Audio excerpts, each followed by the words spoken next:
Está con nosotros Eduardo Tognoli, concejal de Rosario, candidato a diputado nacional por el PJ. ¿Cómo andas, Eduardo? ¿Todo ¿Qué bien? tal? Gracias por la invitación. Es un gusto siempre venir. No sos muy del palo de Maramao, parece. Sí. No, a mí me gusta el heavy metal. Vamos por otro lado. Me gusta desde el rock pesado al heavy metal, para ese lado. Somos del palo. De Papo para la Sepultura, no sé. Bueno, ¿cómo andas? ¿Todo bien? Bien. Retomando las rutas. Qué momento particular para el PJ después de lo que fue una interna fuerte tuvieron.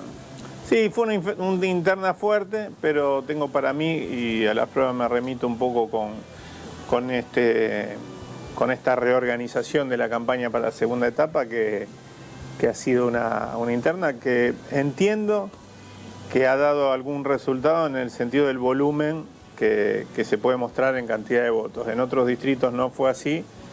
Y me parece que en última instancia es uno de los saldos positivos que podemos encontrar. Creo que tenemos que aprender como fuerza política, frente de todos, tenemos que aprender que se trata de una coalición y que debemos buscar las maneras de saldar muchas veces matices, divergencias, etc.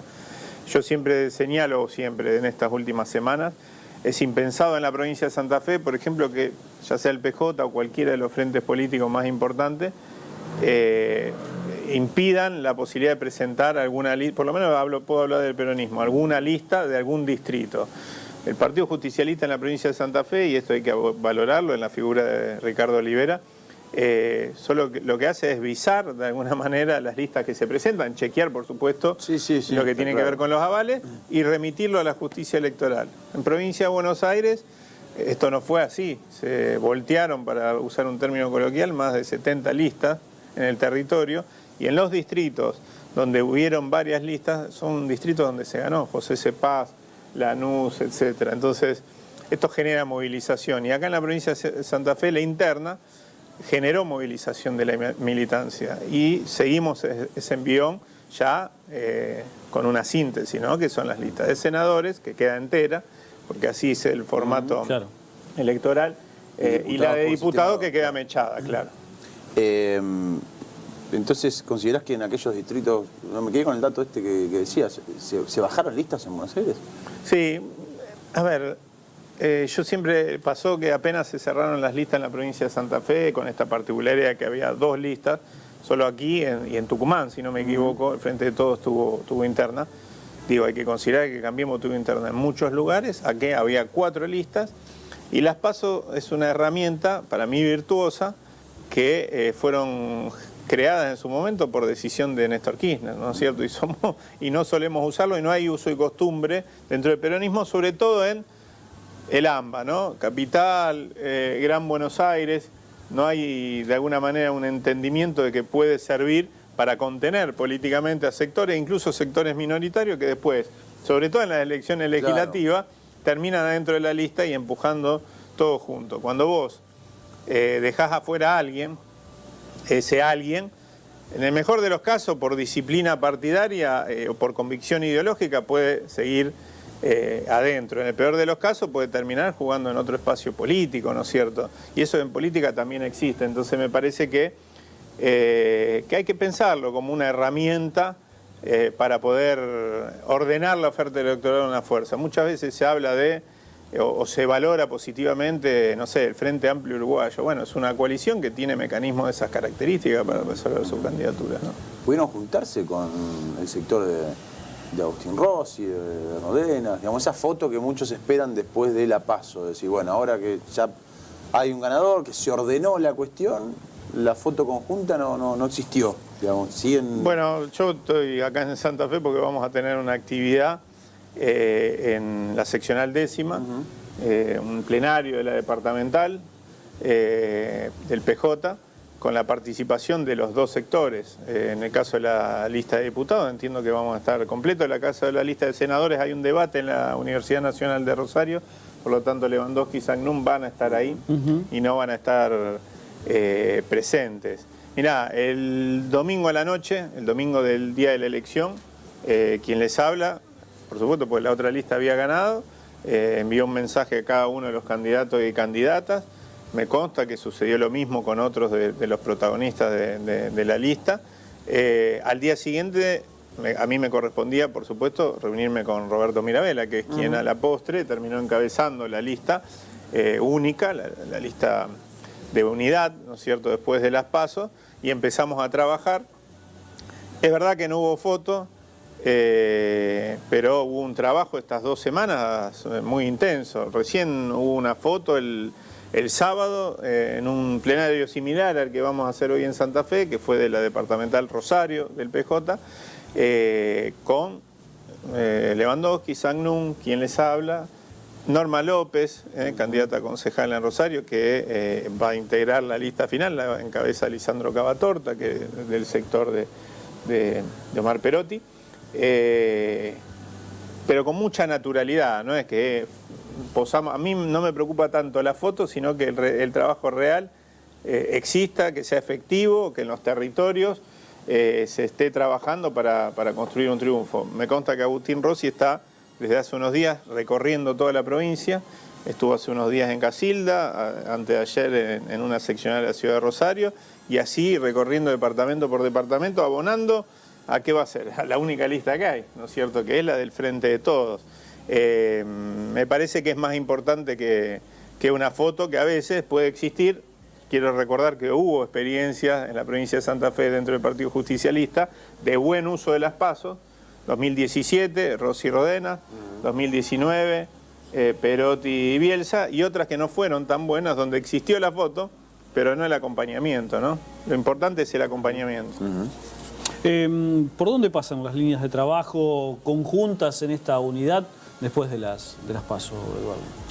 Básicamente nosotros entendemos que hubo un mensaje de la población en las PASO, hubo un mensaje que entiendo que fue claro, tan claro que Cambiemos no sumó ni un solo voto, de hecho bajó un poquito el caudal electoral. Pero el grueso fue el número de nosotros perdimos en todo el país 5 millones de votos. Indudablemente se trata de una parte del electorado del Frente de Todos, no lo llamaría el electorado del Frente de Todos porque nadie es dueño de ningún voto, sino de quienes acompañaron a Alberto Fernández, a Cristina Fernández de Kirchner en el 2019 con un mensaje claro: dejemos atrás esta etapa, ¿no es cierto? A mí no me gusta hablar mucho de la herencia recibida, lo que nos dejó Macri, etcétera, porque desde el 10 de diciembre de 2019 gobernamos nosotros.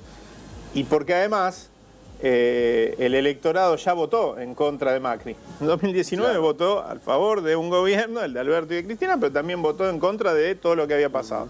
Entonces, ¿para qué reavivar esa discusión? Nosotros lo que tenemos que reafirmar el por qué deberían votarnos. Yo creo que hay un montón de razones por las que también una parte importante del electorado ratificó su voto al Frente de Todos, que tiene que ver con que durante la peor etapa de la pandemia tenemos una gestión que decidió poner el cuidado en el centro de las políticas públicas, ¿no es cierto?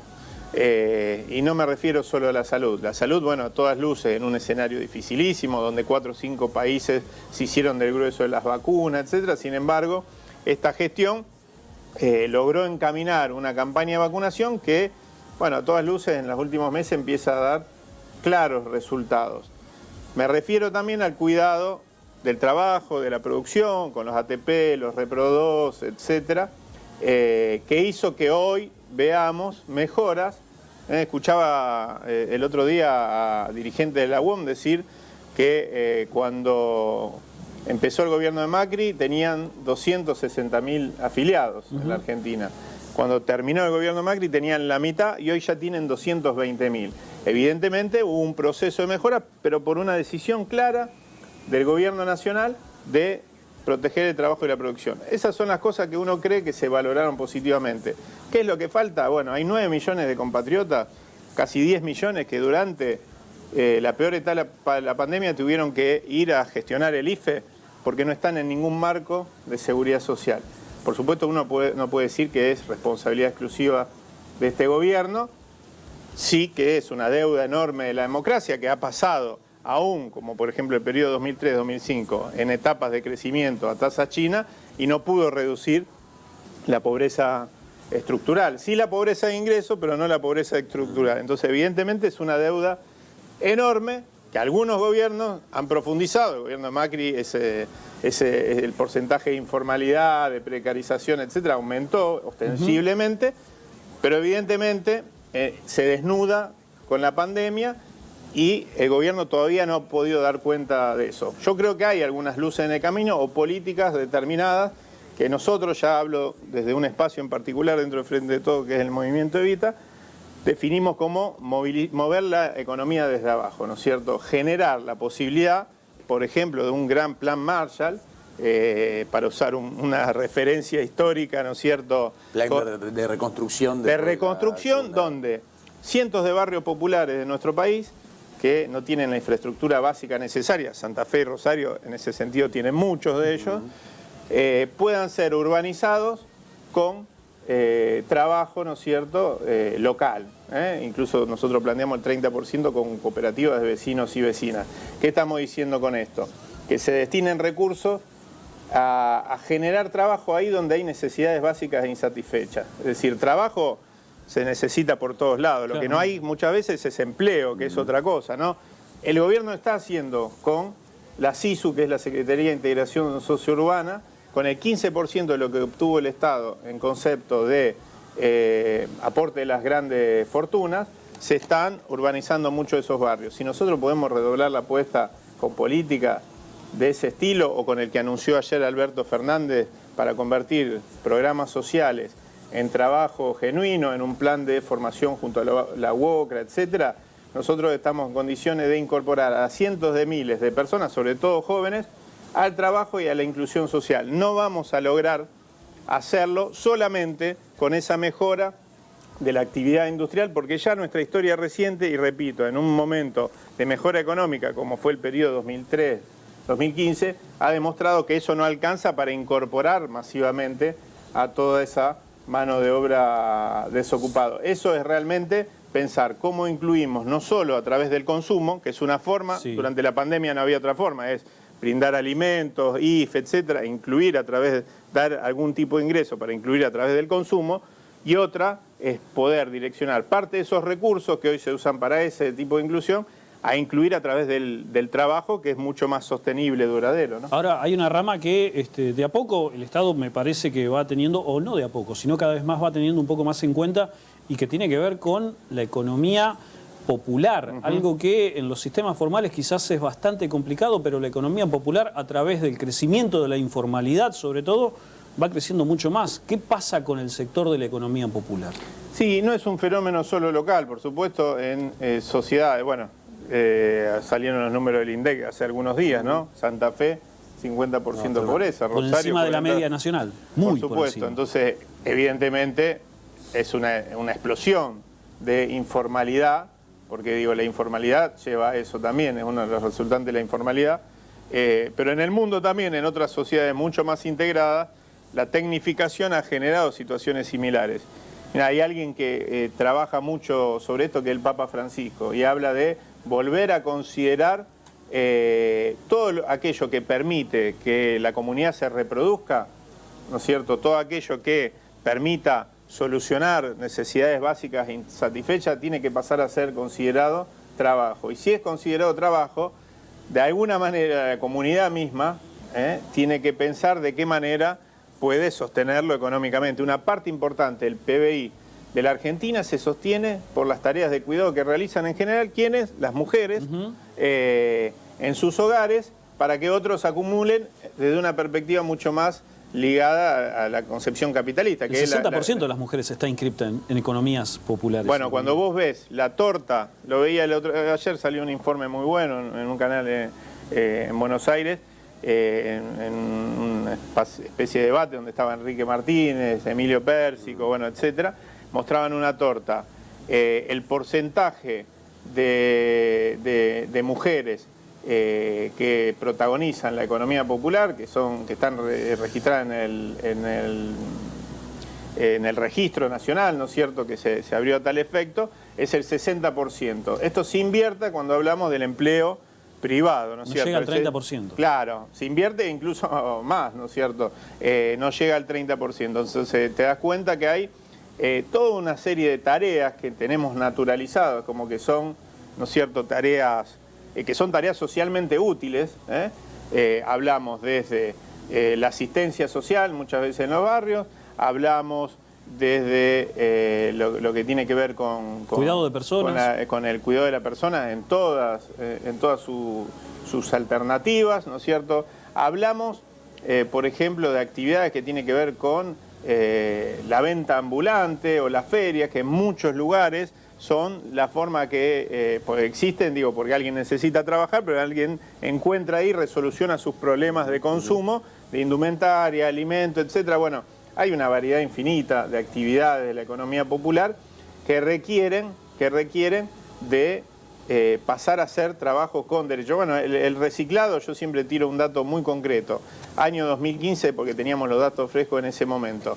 El municipio se ahorraba un 20% en materia de disposición final de residuos, hablo del municipio de Rosario, por la tarea de los cartoneros y las cartoneras, que cobran 10 veces menos o 20 veces menos que quienes realizan la tarea para el sistema formal, que no llega a hacerlo, porque no quieren, porque no pueden, porque no les resulta redituable. Bueno, se trata de rediscutir, eso se está dando acá y en el mundo, por eso hice referencia al Papa Francisco, el concepto de trabajo y de qué manera logramos incorporar cada vez más gente que las tareas que realizan en beneficio del resto de la comunidad puedan permitirle integrarse como ciudadano, integrarse también económicamente, ¿no es cierto? Evidentemente el sistema formal, siempre, además hay que seguir intentando, porque muchas de esas tareas de la economía popular a veces son tareas en relación de dependencia cubierta, etcétera.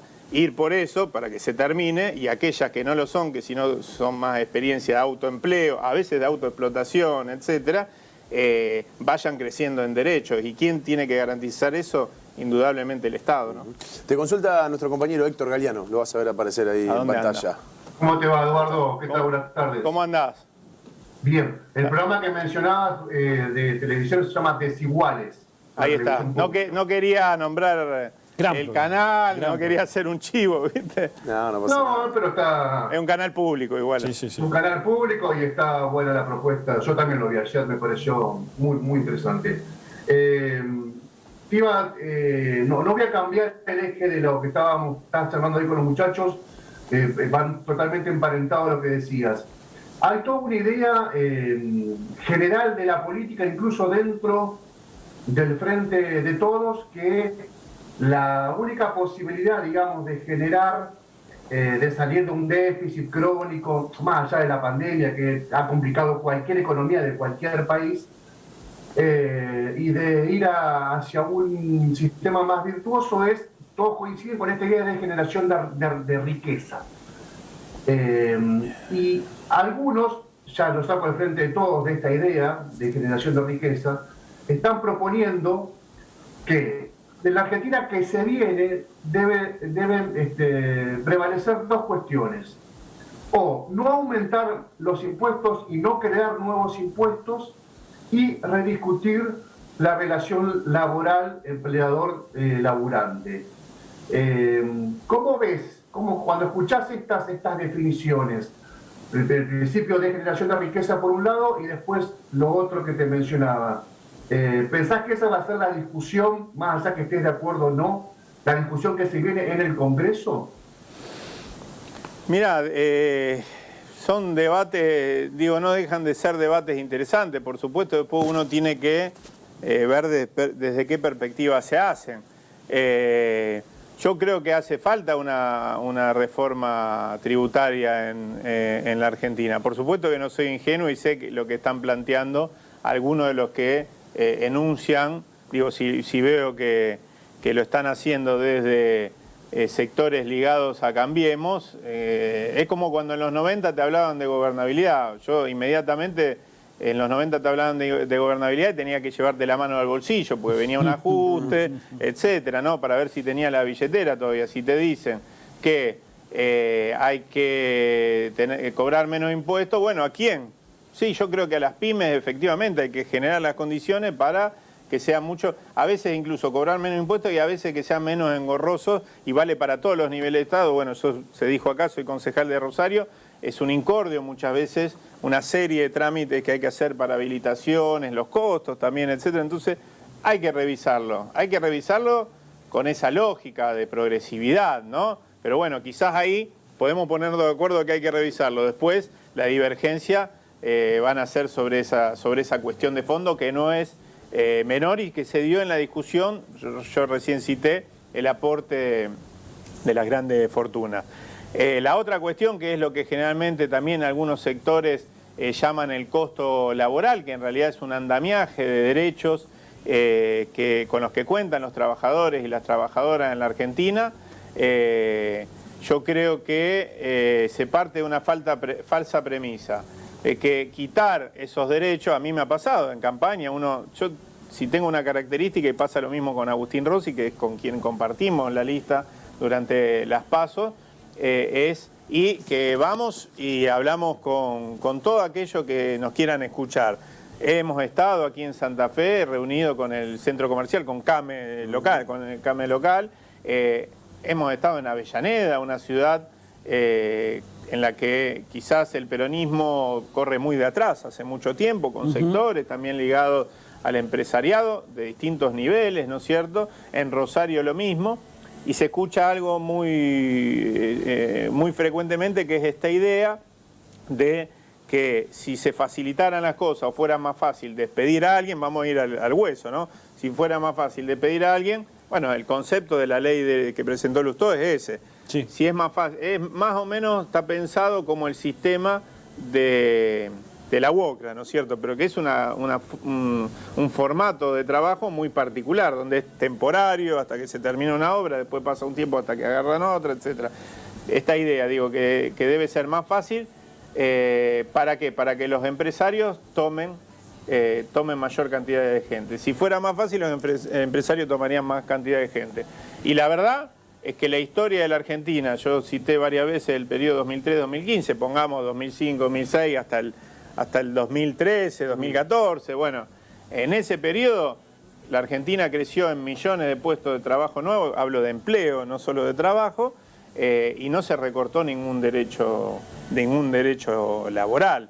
A mí me parece que hay un desacople entre la reactivación económica y la mejora sustancial en las pymes, etcétera, que todavía no impactó del todo. Venimos de una etapa durísima. Tremendo, sí. También entiendo que se pudo sostener, muchas empresas se pudieron sostener gracias a los ATP, los repro, etcétera. Entonces ahí el Estado tuvo un rol virtuoso.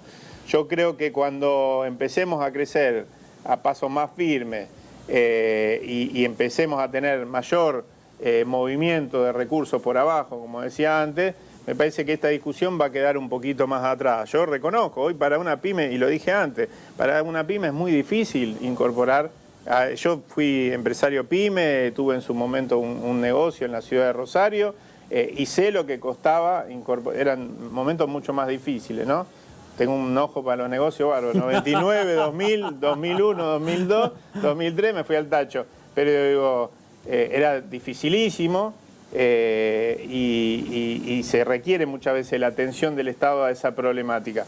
Pero una cosa es decir eso, por eso separemos. Cuando hablamos de empresarios hay pequeño, mediano claro, y grande, ¿no es cierto? Y la presión en general que instala ese discurso suelen ser, bueno, grandes empresas, a veces multinacionales, etcétera, que piensan en términos de costo laboral, porque dicen, si no me gusta acá, me voy allá, etcétera, y que piensan en un modelo de desarrollo parecido al de los tigres asiáticos, ¿no es cierto? Salarios muy bajos, un desarrollismo con salario muy bajo. Hoy la Argentina, la verdad que no soporta eso, ¿no? Perdón, les hablaba a usted, pero era Héctor. Sí, no, pero estaba ahí. Gracias por venir, un gustazo tenerte. Bueno, el gusto es mío, ya nos veremos seguramente. ¿Se van a la 10ª hora? Una recomendación para Eduardo. Sí. No, que quedaron muchos temas pendientes para hablar con él, además de la situación de Rosario, pero no va a faltar oportunidad. No, que si se va a meter un poco de malón, que se saque el saco y la cadenita porque va a volar por todos lados. Sí, claro. Sí, tengo la campera de cuero en el auto. Pero qué grande, igual hace calor, pero igual no es la de Ubaldini, es más de tipo de heavy metal, una campera. Sí, la conozco. Está la H ahora en Santa Fe. ¿Ah, sí? Sí. Signorio. Última te queda, claro, obviamente, Signorio. Sí. Te quedas Bueno, pero el viernes el sábado está divididos en Rosario. No, pero no me gusta mucho. Fui a ver a Rata Blanca en Ahí el está. hipódromo. Ah, mira, te vas a pelear con Galeano, fanático de Dividido. Bueno, dejémoslo acá. Dejémoslo ahí. Gracias por venir. Dejémoslo ahí. Gracias.